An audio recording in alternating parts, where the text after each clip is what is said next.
की सब नदियों में प्रदूषण हो रहा है। हम आपको क्या कहें, बड़े दुख की बात है। गंगा मिशन है, क्या नाम है गंगा मिशन का? नमामि गंगे मिशन। बड़े बड़े काम हो रहे हैं।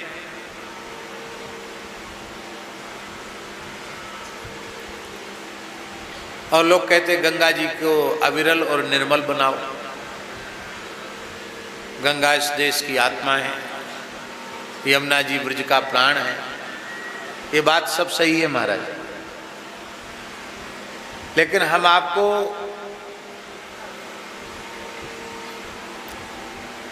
यथार्थ बात बता रहे हैं, इसमें आप संदेह नहीं करना। गंगोत्री से ही गंगा जी प्रदूषित होना शुरू हो गई। वहां कोई चौड़े मैदान तो है नहीं, वहीं होटल खुल गए, वहीं आश्रम बन गए, और उनकी इतनी जनता जाती, उसकी सारी गंदगी वहां जाती है।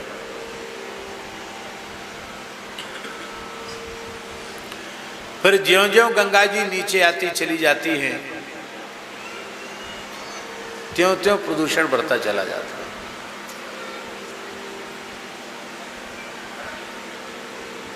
जो प्लांट लगे ना, शीवर प्लांट, वो भी ठीक से काम कर रहे हैं कि नहीं कर रहे हैं, इसको कोई देखने वाला नहीं। ऋषिकेश की बात है, गीता भवन 7 नंबर में हम पूज्य पथमेड़ा महाराज के साथ बैठे थे। काफी लोग बैठे थे और भी संत थे।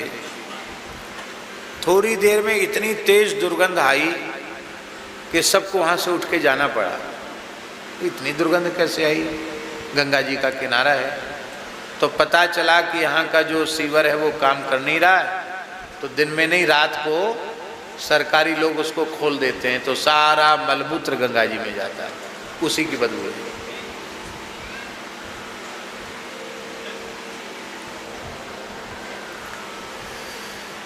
इतने मीटर तक निर्माण प्रतिबंधित होना चाहिए। कानून बने हुए हैं, पृथ्वी प्रतिबंधित क्षेत्र में धड़ल्ले से निर्माण हो रहा है।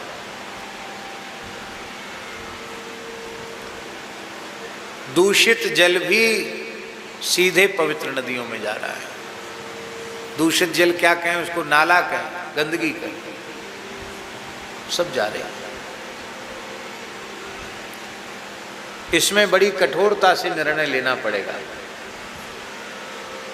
और इसका एक ही उपाय है कि इस देश की जितनी पवित्र नदियां हैं, उन नदियों के जितने तट हैं, वे सब के सब गोचर भूमि हैं।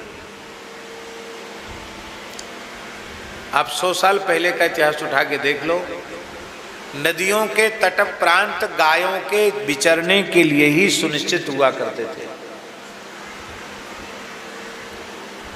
टीकमगढ़ रियासत का जब भारत में विलय हुआ, रियासतों का सबका विलय हुआ, उसमें टीकमगढ़ महाराज ने कहा था कि हमने जामनी नदी के किनारे, वेत्रवती नदी के किनारे जो पूरे दोनों तटों पर गोचर छोड़े हैं, वो यथावत बने रहने चाहिए।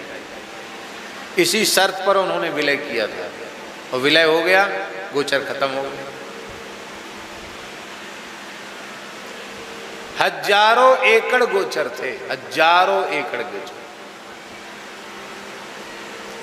तो उससे नदियों की सुरक्षा थी। और गोवंश की जो एक समस्या है कि आज गाय कहाँ खड़ी हो, उसका समाधान था। तो पुनः अब प्रकृति पर्यावरण की कितनी रक्षा थी। जब गाय रहेंगी, सघन वन होगा, तो तट प्रांत की मिट्टी मजबूत होगी, तो तटबंध कटेंगे नहीं, उनमें कटान नहीं होगा। तो जो गांव में जल घुस जाता है, बाढ़ की समस्या, उसका समाधान होगा। और हजारों लाखों की संख्या में आज भी भारतवर्ष में जो नदियां हैं, उनके तट प्रांतों को यदि गोचर के रूप में विकसित किया जाए, तो आज भी जितना भी गोवंश इस देश में है, वो सब प्राकृतिक रूप से चारा अर्जित करके अपना निर्वाह कर लेगा, कुछ करने की जरूरत नहीं है। लेकिन वनों में गोवंश के प्रवेश पर रोक है, तट प्रांत और काम के लिए हैं, फैक्ट्रियों के लिए सरकार दे देगी, कल कारखानों के लिए दे देगी कि वहां वो सारा अपना दूषित कचरा वो नदियों में बहा सकें।